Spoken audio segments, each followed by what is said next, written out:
Olá, pessoal. Boa noite. Tudo bem com vocês?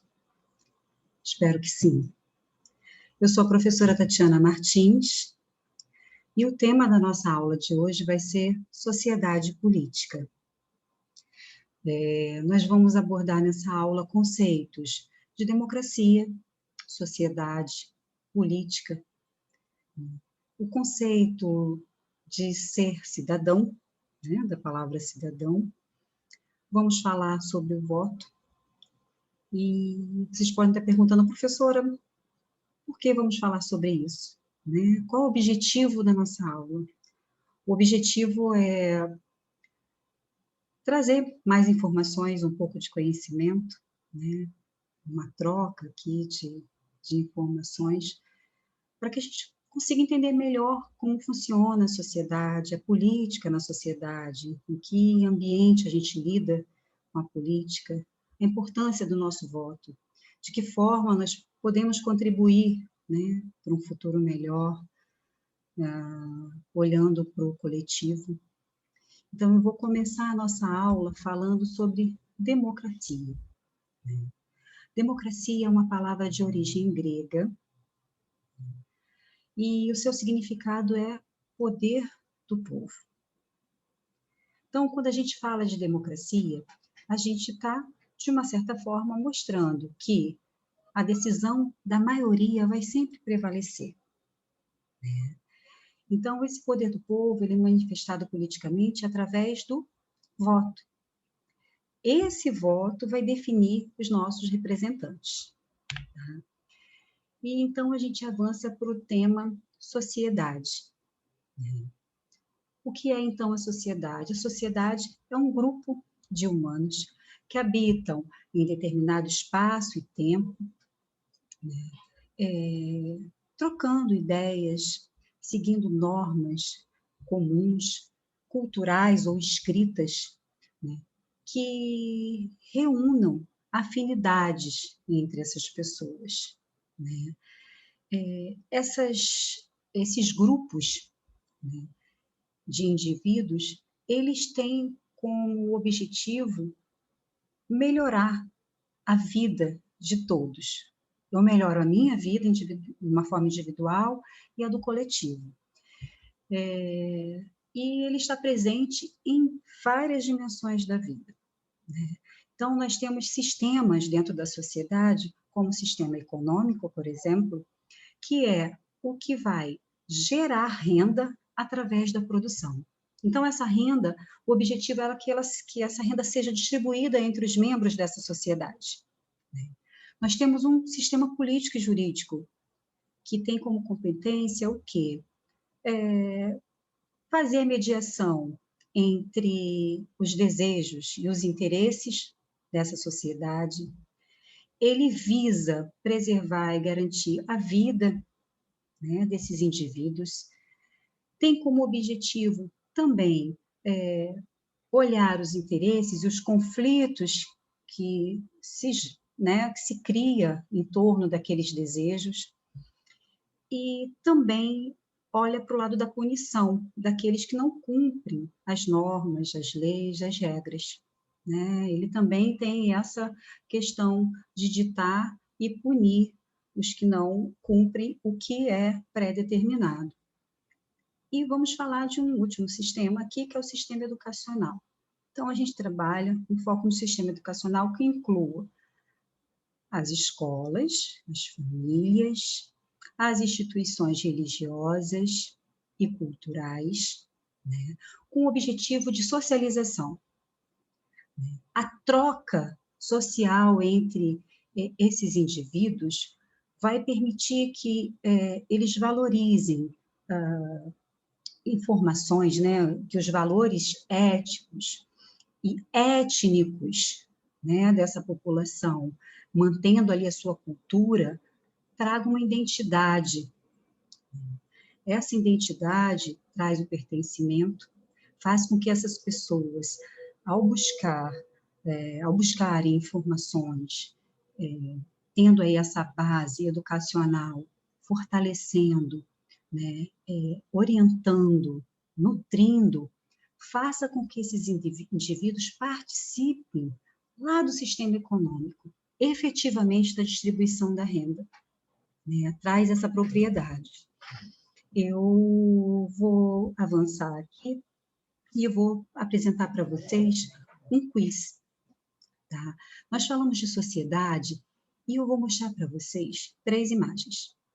Eu quero que vocês se manifestem indicando qual imagem representa a sociedade, do seu ponto de vista, a sociedade que você acha justa, igualitária, ou dentro de uma imagem, o que você identifica como correto, tá? Então, eu vou mostrar para vocês a imagem 1,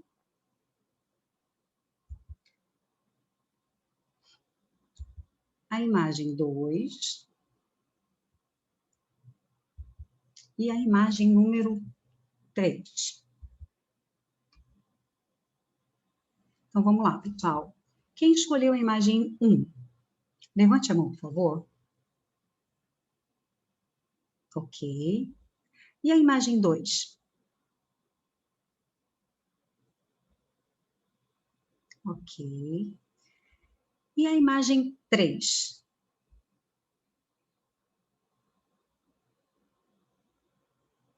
Perfeito. Muito obrigada pela participação de vocês. Eu me identifico mais com a 3, essa é a minha escolha.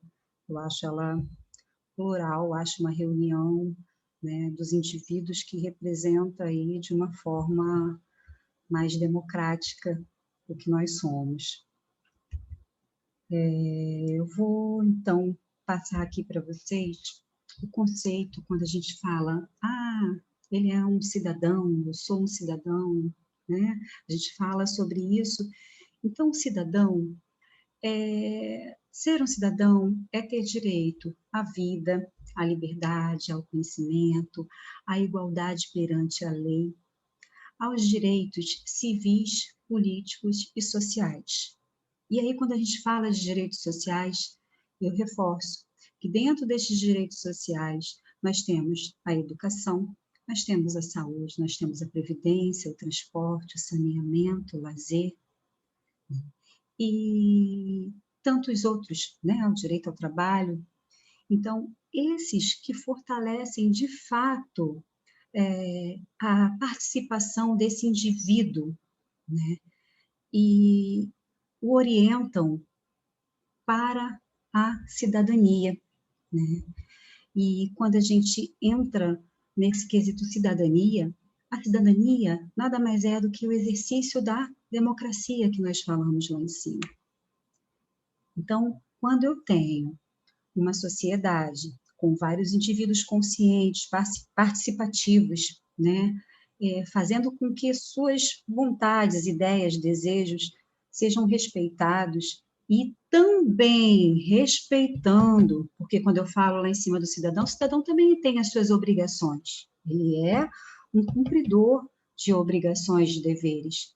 Eu estou falando que esse indivíduo participativo, ele contribui para o processo de cidadania. Um tema aqui central na aula é política. E quando a gente fala de política, a gente fala na capacidade do ser humano de criar, de encontrar meios e formas de se organizar socialmente, né? De adequar desejos ao seu modo de vida, desejos esses, vontades, que normalmente são representados através do voto, né? Então, a política, o indivíduo, o cidadão, ele entra nesse processo. Dentro de grupos pequenos, a gente pode estar sendo político fora do Estado, né? Não tendo uma representatividade do Estado, por exemplo. Então, o voto, ele é uma manifestação política em vários ambientes. Eu vou falar agora com vocês sobre políticas públicas, né? As políticas públicas, elas são ações programadas, né, ou decisões que são tomadas por um governo, independente da esfera. Pode ser uma esfera municipal, estadual ou federal. Essas decisões e programas, né, são definidos com o intuito de melhorar a qualidade de vida da sociedade, do povo. Elas são direcionadas também para esferas importantes, como nós citamos aqui anteriormente, educação, saúde, transporte, saneamento, segurança, previdência privada. Então, elas são de extrema importância para que a vida se torne algo mais próximo do que a gente deseja, né? Algo que atenda às demandas e necessidades de uma população. Eu vou falar agora sobre o sistema político brasileiro. Então, o sistema político brasileiro, ele se divide entre a esfera federal, estadual e municipal. Dentro dessa divisão, a gente trabalha com as eleições. E aí, as eleições, eu tenho as eleições presidenciais, onde o povo escolhe o presidente, os governadores, os senadores, os deputados federais e estaduais. Aqui, nessas eleições, é importante a gente definir que quando o povo escolhe o mandato, ele é de 4 anos, tá? Exceto para os senadores, que o período é de 8 anos. Nessa distribuição, eu tenho o poder executivo e legislativo. Ah, professora, o que é isso? Né? De fato, para que importa isso? Eu tenho aqui o presidente e o governador, nas eleições presidenciais, eles representam o executivo. Eles vão colocar em prática, efetivamente, vão aprovar, vão executar as leis e o que foi proposto pelo legislativo, que vai ser, então, direcionado para quem? Para os deputados estaduais, federais e os senadores. Então, esses vão apresentar propostas de leis, aprová-las através de votações, né, dentro dos seus ambientes, vão fiscalizar a atuação tanto do presidente quanto do governador, tá? Por isso a gente distribui dessa forma. Aqui no canto eu falo sobre prefeito e vereadores. Então, esses já são, então, competências, né, candidatos das eleições municipais. Então, aqui, nas eleições municipais, os vereadores são os responsáveis pelas apresentações de propostas e leis, então eles cuidam do legislativo. E também fiscalizam a atuação do prefeito, tá? O prefeito, por sua vez, tem então a função do executivo, de implantar obras, né, colocar de fato, aprovar no sentido de recursos, de avaliar o que vai ser viável, o que vai ser do que foi no legislativo prioridade, para a população ter os benefícios do que está sendo proposto. Ok? Municipais também, 4 anos, né? Lembrando que, no caso do presidente, do governador e do prefeito, eles podem ser reeleitos por mais uma vez, por mais um mandato de 4 anos. Né? E falando ainda de eleições, é importante a gente frisar que não ocorre, né, segundo turno de votação para presidente, governador, prefeito, se no primeiro turno o candidato conseguir 50% dos votos mais um voto válido. 50% mais um voto válido. Então, quando eu falo de votos válidos, eu não estou falando dos votos nulos e brancos. Então, votos brancos e nulos não são contabilizados nas eleições, ok? nós falamos aí desse sistema, e eu vou falar agora um pouco sobre partidos políticos, né? Então, o que são os partidos políticos, né? Através dos partidos políticos, é possível reunir políticos que compartilham de ideias iguais ou similares, né? Então, a gente consegue identificar que o meu, né, no caso, o meu ideal, o meu desejo, pode ser representado ali através, né, da reunião daquele grupo de políticos. É importante a gente frisar aqui que os partidos políticos surgem, então, com a Revolução Industrial, onde duas classes eram muito distintas: os burgueses, né, e os trabalhadores, né? Então, nessa classe aí, é importante a gente frisar que houve necessidade de representantes, de pessoas que lutassem pelos ideais desses dois interesses tão distintos.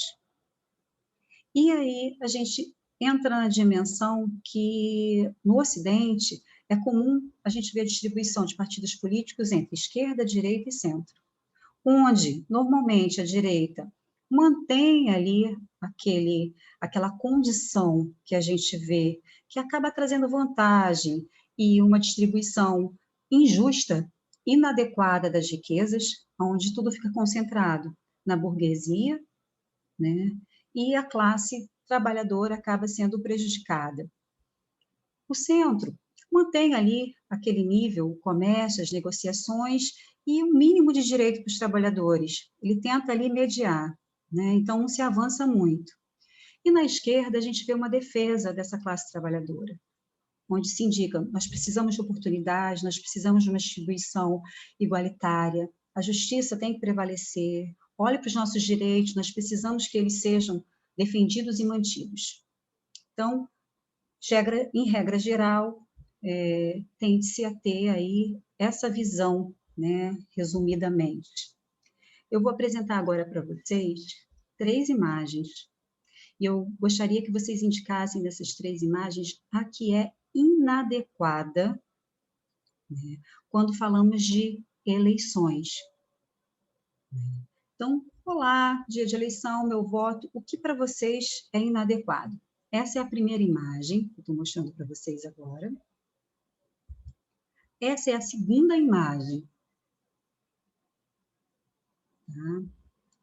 Onde a gente vê ali, ó, aperta o 1 depois do 5, e ele sendo pressionado no cabresto e falando: sim, senhor coronel. E essa terceira imagem. Então, pessoal, fala para mim, quem acha que inadequada é a imagem 1? Levanta a mão, por favor. E a imagem 2? Imagem 3. Muito obrigada. Eu acho que a imagem 2 é inadequada, né? Cada um tem seu direito aí a fazer a sua escolha sem pressão, né? Sem uma obrigação. A escolha tem que ser individual. Eu vou avançar, e esse é o último tema a ser abordado na nossa aula de hoje. Nós vamos falar sobre o voto, né? Então, o voto ele é obrigatório para todo o indivíduo, né? Todo cidadão que tem mais de 18 anos e menos de 70 anos. Então, esses são obrigados, se por algum motivo não puderem votar, tem que justificar a sua ausência, a ausência do voto, né? O voto, professora, mas por que é importante votar, né? O voto é o que permite, o que me dá direito de escolher um representante para defender os meus desejos, as minhas necessidades, os meus ideais, o que eu acredito, né? É através do voto que nós podemos definir o futuro, né, da população, do povo, da sociedade, né, e melhorar essas condições. Ele é um ato democrático, então, por isso, nós precisamos exercitá-lo, e mais do que isso, ele é um direito conquistado. Então, ele tem que ser defendido, né, ele tem que ser visto como parte fundamental da nossa manifestação política, do nosso desejo, da nossa necessidade, né, para melhorar a vida de todos, a nossa e dos demais. Eu agradeço, tá, pela oportunidade de estar apresentando esse tema para vocês. Muito obrigada, tá? Até o nosso próximo encontro. Nossa aula termina aqui. Muito obrigada. Boa noite.